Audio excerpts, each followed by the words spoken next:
लावणार आहे 1,55,000च्या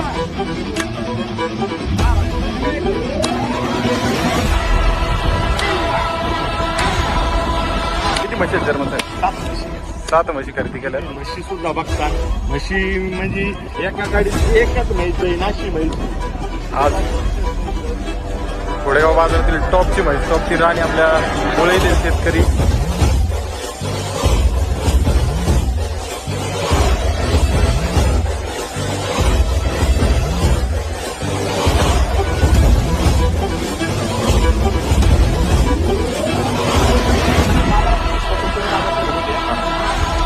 म्हशींची क्वालिटी एकच नसते. अशा एवढ्या मोठ्या म्हशी सुद्धा नाही. एकदम प्युअर क्वालिटीच्या, मोठ्या क्वालिटीच्या म्हशी करून दिल्या चर्मन साहेबांनी. तुम्ही म्हशी बघू शकता. 1 नंबर क्वालिटी. चर्मन साहेब कॉन्टॅक्ट नंबर द्या. ह्या 2 म्हशी आपल्या स्वतः करून देऊ आणि याच्या फॉर्मन्स प्रमाण अवेलेबल असतो. 80 70 20 48 हा माझा मोबाईल नंबर. आणि